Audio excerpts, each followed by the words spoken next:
दोस्तों, ये कहानी है, कहानी का पार्ट 1। ये मेरे अपने कोचिंग, साइंस कोचिंग का एक कहानी है। एक फैमिली होता है, उस फैमिली में 3 बच्चे होते हैं, है ना। बड़ा बेटा होता है, 2 नंबर में जो होती है वो बच्ची होती है, 3 नंबर में जो होता है वो छोटा बच्चा होता है, लड़का। बड़े वाले से स्टार्ट करते हैं। बड़े वाले, जब मैंने कोचिंग खोला तो तीनों बच्चे आए। तीनों बच्चे जब मेरे कोचिंग में आए तो पढ़े, 9 तक अच्छे से पढ़े, 10 था आधा, जून जुलाई तक अच्छे से पढ़े। उसके बाद बच्चों से होता है ना कि टीचर का लगाव हो जाता है कि हाँ ये टीचर अच्छे पढ़ाते हैं, ऐसे वैसे ना। मगर एक जो कोचिंग चलाता है उसके संस्थापक जो होते हैं वो बहुत दूर तक सोचते हैं। वो टीचर अलग चल जाए, खोल ले कोचिंग, कोई दिक्कत नहीं है, बच्चे उसके साथ खोल लेते हैं। ये बच्चे की गलती है। एक कोचिंग संस्था चलाने के नाते मैं ये बोल रहा हूँ, ये नहीं कि मेरे में बच्चे घट जाएंगे, ये ऐसे हो जाएंगे। ये सब जगह का यही रूल है यार। ऑनलाइन देखो या ऑफलाइन देखो, जिधर टीचर जाते हैं उधर बच्चे जाते हैं, मगर बच्चे ये नहीं सोचते हैं कि मेरा भविष्य खराब होने वाला है। मैं एकदम सटीक उदाहरण दूंगा। उस घर से एक उदाहरण तो निकल चुका है, जो उसका भाई था, और अब जो है वो उसकी बहन उदाहरण बनने जा रही है। ठीक है, उसकी बहन उदाहरण बनने जा रही है। तो पहले भाई की बात कर लेते हैं, बड़े भाई का, है ना। घर में सबसे बड़ा बेटा था, वो 10th क्लास में था, नवंबर दिसंबर के आसपास। जो टीचर हैं वो कोचिंग से निकले और अलग 2-3 किलोमीटर दूर अलग कोचिंग एक खोले, ट्यूशन। मैं सवेरे में चलाता था कोचिंग, वो शाम में स्टार्ट किए। बच्चे लोग जो हैं, लड़का लड़कियां, वो लोग जाने लगे वहाँ पे। मगर एक प्रिंसिपल होने के नाते मैंने बच्चों के भविष्य के बारे में सोचा। मैंने बच्चों को इंगेज रखने के लिए शाम को एक टीचर को बुलाया जो मेरे ही मित्र थे। उन्होंने सिर्फ इतना कहा, सर जी, अंजन सर, ऐसे बोलते थे वो, अंजन सर हमको खाली तेल का खर्चा दे दीजिएगा, बस बात खत्म, मगर आप रहिएगा तभी हम शाम को पढ़ाएंगे। बहुत अच्छे टीचर है, मैथ के टीचर है।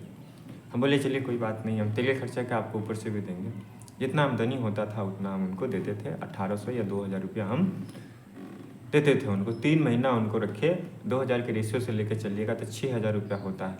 बच्चों सब पर बांधा गया 100 रुपया, मगर कोई बच्चा नहीं दिया, मैं अपना जेबी से दिया। एक प्रिंसिपल क्या क्या करता है बच्चों के लिए, क्या क्या होता है, वो आप देखते जाइए। कहानी शुरू से लेकर अंत तक, वीडियो थोड़ा बड़ा हो सकता है मगर अंत तक देखिएगा, मज़ा आ जाएगा आपको, है ना। तो उन्होंने किया, आए बेचारे पढ़ाने, मगर वो बच्चा सब एक आध मंथ पढ़ा उधर, उसके बाद फिर नहीं आया, है ना। थोड़ा थोड़ा रास्ता पे आ गया। उसके बाद मतलब एक आध महीना सर आए तो उसके बाद उसको लोग लगा कि दूरी बहुत है और मतलब जाने आने में समय ख़त्म हो जाती है, तो वो लोग उधर नहीं गया। ठीक है, जिसमें बहुत एग्ज़ाम का बहुत मेन समय होता है मेरे भाई। वो टाइम जो होता है एग्ज़ाम का बहुत मेन समय होता है, नवंबर दिसंबर और जनवरी, 10th वाले के लिए भी और 12th वालों के लिए भी। अब सोच लीजिए बच्चा उसमें उस ढंग का रवैया अपनाता है। बच्चों, टीचर से प्यार उतना ही करो जितना अच्छा हो, ये नहीं कि आप अपने फ्यूचर के साथ खेल जाओ। ठीक है, सुनो मैं आपको पूरी कहानी बताता हूँ। तो ये हो गया। तो ये बच्चे क्या किए, आए पढ़े। मंथली देने का बात हुआ तो मंथली कोई बच्चे नहीं दिए, एक आध दो बच्चे दिए। तो मैं बोला कि यार मैं गरीब हूँ क्या, ऐसे बोलते हैं कि हम गरीब हती, तू 100 रुपया देवे हम उससे अमीर हो जाए, टीचर के पेमेंट हो जाता है, और सब बच्चा देने के लिए तैयार, पैसा नहीं था। ये रियलिटी घटना है, ये वीडियो नंबर 1 है। मैं ऐसा बहुत सारा वीडियो लेकर आऊँगा, मेरे पास कोचिंग से रिलेटेड बहुत सारी घटनाएं हैं बच्चों। ठीक है, मैं आप लोगों के साथ एक एक बात शेयर करूँगा, और जो भी है जेन्युइन बात शेयर करूँगा। तो वो लोग पढ़ा, मैट्रिक में अच्छा स्कोर किया ना, फर्स्ट डिवीज़न, 330, 324, 400, 450, 400। एक बच्चा उस बैच से स्कूल टॉप भी लाया, है ना, नाम नहीं लूँगा उसका। मेरे ही क्लास से था, मेरी कोचिंग संस्था से था, कहीं नहीं जाता था, टॉप भी किया बेचारा। हम लोग कहे हुए थे कि पैसा देंगे, मगर कोचिंग से उतना आमदनी नहीं होता था, इसके कारण उसको हम पैसा नहीं दे पाए। मगर इतना कहे हुए थे जहाँ पढ़ेगा उसका फ़ी हम तुमको पे करेंगे, और टीचर को शायद हम दिए भी पैसा, है ना। वो इंटर पास कर चुका है इस बार। तो टीचर को शायद हम दिए भी पैसा, वो बच्चा ऑनलाइन पढ़ा तो ऑनलाइन भी हम खरीदे बैच, उसकी बहन भाई सब फ्री में पढ़े, कोई दिक्कत नहीं है। फ्री में क्या पढ़े, मतलब पैसा दे के पढ़े। मैंने तो उनको पैसा देता ही, मगर पैसा नहीं था तो इसके लिए मैंने बोला कि चलो इधर से नहीं तो इधर से काम बराबर कर देते हैं। चलिए ठीक है, इतना तक हो गया है ना। अब आगे क्या होती है, इंटर की बात आती है। वो टीचर जो है कोचिंग छोड़ चुके थे, बहुत दिमाग लगा के कोई भी टीचर कोचिंग छोड़ता है। वो टीचर कोचिंग छोड़ चुके थे और अपने घर पे कोचिंग स्टार्ट किए बेचारे। 4 या 3 टीचर का टीम था, बहुत अच्छा था। हिंदी था, इंग्लिश था, और आपको बता दें Hindi, English, physics, chemistry, biology, है ना। जहाँ से टीचर नहीं लाना वहाँ से टीचर आया। मगर क्या हुआ कि 2-4 महीना में भी वो भी विलुप्त हो गया। एक बार भी बच्चा ये पढ़ने नहीं, मैं खुद यहाँ पे फिजिक्स और बायो पढ़ाता था, एक बार भी बच्चा मेरे से पढ़ने यहाँ पे नहीं आया। फिर तो 3 महीना के बाद, 2-2.5 महीना के बाद जब बच्चा सा संतुष्ट नहीं हुआ टीचर से, भाई 5 सब्जेक्ट है 11th में, सारे सब्जेक्ट आप 1 सब्जेक्ट पढ़ाइएगा, 2 सब्जेक्ट पढ़ाइएगा, है ना। धीरे धीरे टीचर सब मूव करने लगे वहाँ से। उसके बाद मुझे फ़ोन आता है 11-12 या 1 बजे के आसपास, 12 बजे से पहले ही फ़ोन आता है कि ऐसे पढ़ावे के रहा कोचिंग में अधूरा ना। मतलब हम लोग ऐसी बात करते हैं अपने में, तो हम कहें कि नहीं हमारे पास समय नहीं है। हम क्या बोले, हमारे पास समय नहीं है। अब जब इतना बात हम उनको बोले तो स्पीकर पर फ़ोन था, सारे बच्चे सुन रहे थे। मैं जान रहा था कि क्लास में है व्यक्ति, फ़ोन कर रहा है। मैंने उठाया नहीं, 2-3 फ़ोन के बाद ही मैंने उठाया। तो मैं इतना जान रहा था कि क्लास में है व्यक्ति, फ़ोन कर रहा है तो इसी के लिए फ़ोन कर रहा है। ठीक है, ये हो गया। 11th घिंच घाँच के चला 4-5 महीने, 3 या 5 महीने चला 11th ठीक ठाक से, है ना। उसके बाद single two teacher art science सब पढ़ाने लगे। नाम नहीं बताऊंगा मैं किसी का भी। उसके बाद क्या हुआ कि फिर वहाँ से हट के फिर अलग कोचिंग खोला गया दूसरे जगह। 12th में सारे बच्चे फिर वहाँ ट्रांसफ़र हो गए। चलिए टीचर कहाँ से आए भाई, फिर टीचर को धर के लाया गया पढ़ाने के लिए कि हाँ आप चलिए हमें पढ़ाइए। गए, फिर टीचर सब मूव कर गया। जब एग्ज़ाम का अगस्त के बाद, जब अगस्त सितंबर के आसपास यही मंथ था, एक बच्चा आता है मुझसे झूठ बोले या कुछ भी बोले, उसका 380 मार्क्स है 12th में।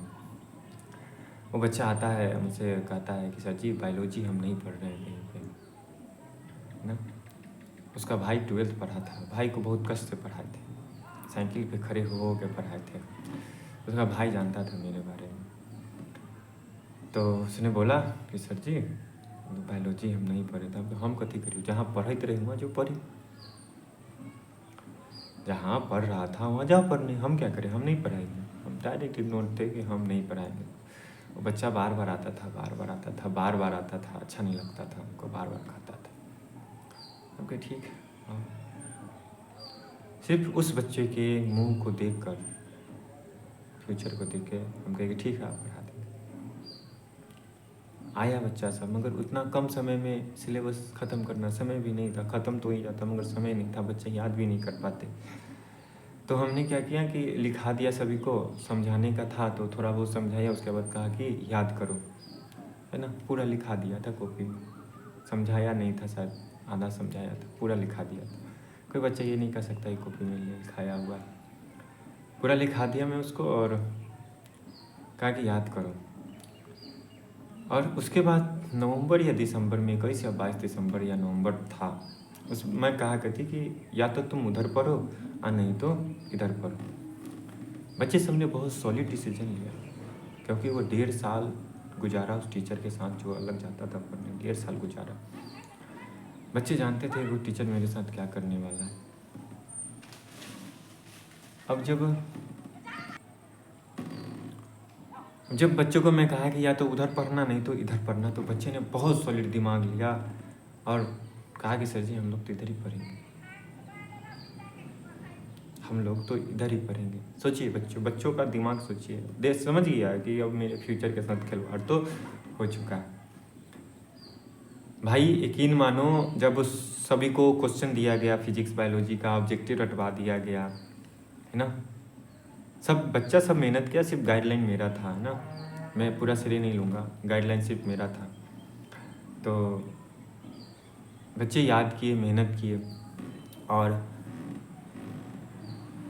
दिन भर पढ़ते थे, दिन भर याद करते थे, क्वेश्चन बैंक हो, ऑब्जेक्टिव हो, ये सब सारे चीज़ याद करते थे बच्चे। जब याद करते थे तो रिजल्ट भी उन लोगों का बहुत अच्छा आया, है ना, सारे लोग फर्स्ट डिवीज़न से पास हुए। एक बच्चा सिर्फ 289 या 90 नंबर था उसका, 89 या 90 इसी तो कुछ था, 289 या 90 नंबर, सारे बच्चे पास किए, सिर्फ एक बच्ची फेल कर गई क्योंकि वो झूठ बोली हमसे। टीचर के साथ ईमानदारी बरती, वो कहे कि हम घर से आने में हमको लेट हो, वो क्या कर देती थी, वो टीचर के यहाँ जाती थी पढ़ने। आज वो बच्ची का 2 सब्जेक्ट में क्रॉस लग गया, कंपार्टमेंटल भी हुआ, स्क्रूटनी भी हुआ, मगर कोई रिजल्ट का कुछ था पता नहीं मेरे दोस्त, कुछ था पता नहीं। तो आप जहाँ ईमानदारी दिखाइएगा, आपके साथ भी ईमानदारी कोई दिखाएगा, है ना, सीखने की चीज़ है, ठीक है। ये हो गया उसके बड़े भाई का, कितना गलत डिसीजन था, ठीक। ये हुआ बड़े भाई का। अब बहन पे आ जाते हैं। जब भाई 12th का एग्ज़ाम देने वाला था तो बहन 10th की एग्ज़ाम देने वाली थी, सब कुछ बढ़िया था ना, कोई तरह का दिक्कत नहीं। हाँ, एक चीज़ तो और इम्पोर्टेंट, हो सकता है दिक्कत हो, आज न तो कल पैसा मिले, मैं ये नहीं कहता हूँ उनको पैसा रख लिया ऐसे अच्छा वैसे, वो आज न तो कल देंगे पैसे, मगर कहना ज़रूरी है। जब एक पॉइंट शेयर कर रहे हैं तो एक पॉइंट शेयर करेंगे, कहना ज़रूरी है। 10th में पढ़ा जब बच्चा, 9th से ही कुछ महीने नवंबर दिसंबर से पैसा नहीं मिला, समथिंग 6,000 या 5,000 के आसपास बच्ची का पैसा है, साल भर से ऊपर का है। मेरे कोचिंग का 450 रुपये फ़ी है 10वीं क्लास का। बच्चा पढ़ा 12th, तो उसका फ़ी था 7,000 2 सब्जेक्ट का, उसका भी मुझे नहीं मिला। फिर टेस्ट मैंने अप्लाई किया तो टेस्ट का भी पैसा मुझे नहीं मिला। बच्चों ध्यान दीजिएगा, एक शिक्षक, एक बच्चों के जो मेरा वो कुछ नहीं लगता है, उसके लिए हमने इतना कुछ सहा। आप यहाँ पे देख सकते हो, आपको मैं दिखा देता हूँ, वहाँ पे आप वो दिखाई दे रहा है, वो वाले पन्नी, वो उंगली के सीध में पन्नी जो रखा हुआ है वो सेंचुरी का पन्नी है, और मेरा प्रिंटर ये रहा, रेड कलर से कपड़ा से तोपे हुए, ठीक है। अपना प्रिंटर था, कोई दिक्कत नहीं था, बच्चों को जीरक करके मैं देता था, बच्चों को जीरक करके मैं देता था, कोई दिक्कत नहीं था, है ना। सब टेस्ट का हिसाब जोड़ जाड़ के 1400-1500 रुपये होता है, मतलब सब ले दे के चलो, आप मान के चलो 15,000 के आसपास, 15 से ज़्यादा ही निकलेगा। छोटा वाला भाई आता है तो उसके यहाँ भी पैसा बाकी है, 500 रुपये दिया है और पैसा बाकी ही है, अभी 6वां-7वां महीना चल रहा है, कोई दिक्कत नहीं है, 20,000 के आसपास वही जाएगा, कोई दिक्कत नहीं। टीचर एक ईमानदार होता है, ईमानदारियाँ रखिए। मेरे कोचिंग में ज़्यादा बच्चे नहीं हैं, 60 बच्चे ही हैं।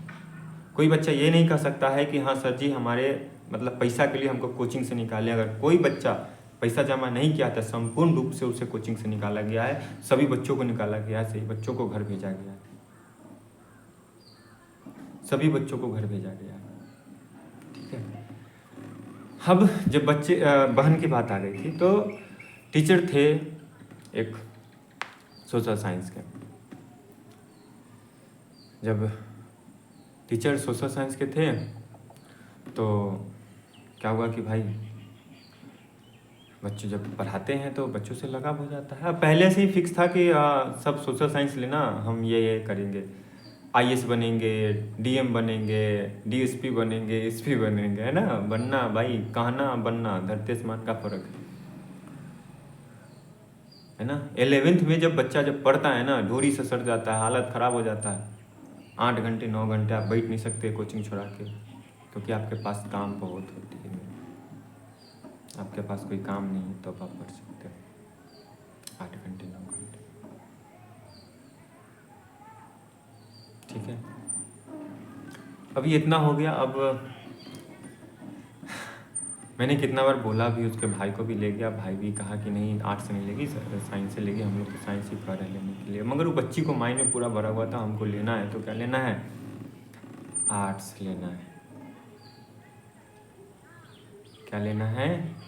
आर्ट्स से लेना है। टीचर से संपर्क था, फ़ोन कर करके पूछती थी, सर जी ऐसे ऐसे लेना है, आर्ट्स लेना है। हाँ हाँ आर्ट्स लेना है, साइंस नहीं लेना है, आर्ट्स लेना है, साइंस नहीं लेना है, आर्ट्स लेना है। भाई मैं सीधा सीधी कहूँगा गार्जियन सपोर्ट में था। मैं सीधा सीधी कहूँगा गार्जियन क्या था?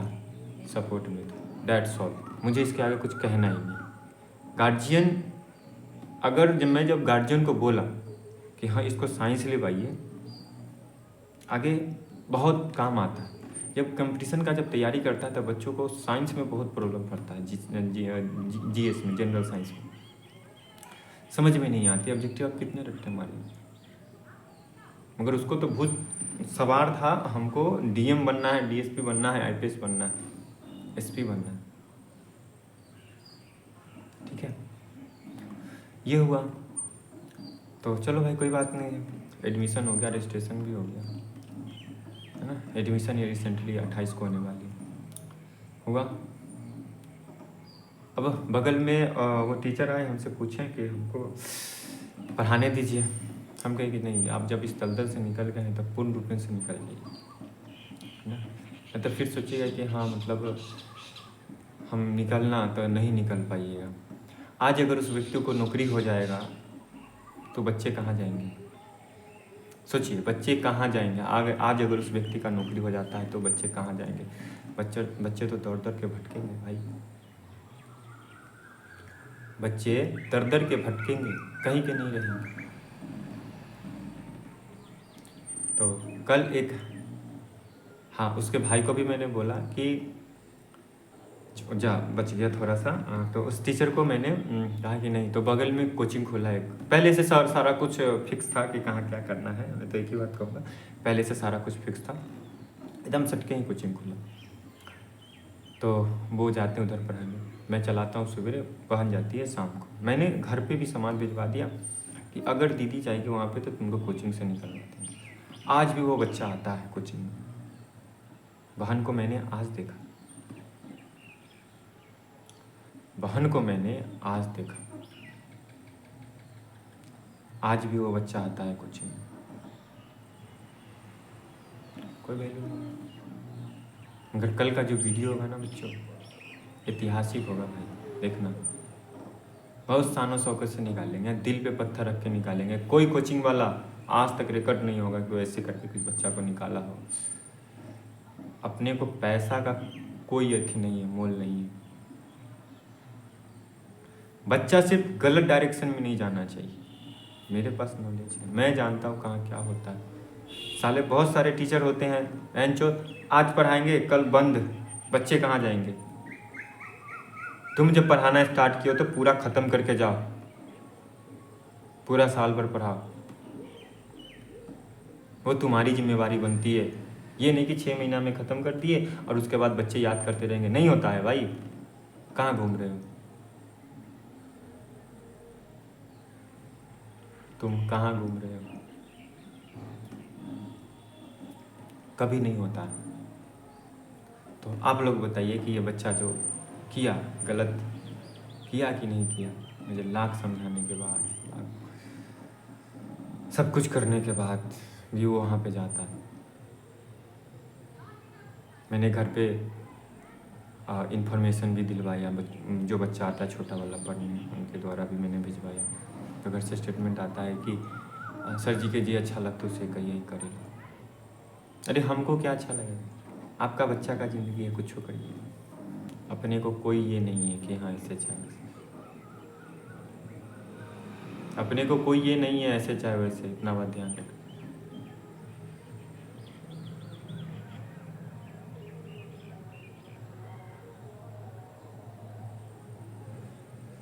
चलिए फिर मिलेंगे नेक्स्ट वीडियो में। कल फिर आपको मिलेगा एक वीडियो देखने के लिए, बहुत मज़ेदार वीडियो रहेगा। आप लोग सोचिएगा, जो अगर कोई बच्चे हों जो पढ़ रहे हों, तो कभी कोचिंग संस्था को आप छोड़ने का कोशिश न करें। टीचर छोड़े, कोचिंग नहीं छोड़िए। टीचर का काम है छोड़ना, पकड़ना। आपका काम नहीं है छोड़ना पकड़ना मेरे भाई। आप पढ़िए, आपका ज़िंदगी का बात है। जो उस कोचिंग वाले का कर्तव्य बनता है कि हाँ हम बच्चों को लाएं, उस कोचिंग वाला का, वो आपका नहीं है। जहाँ जहाँ मास्टर जाएगा वहाँ आपका एक सब्जेक्ट थोड़ी है भाई, 5 सब्जेक्ट है, 6 सब्जेक्ट, कहाँ जाओगे आप?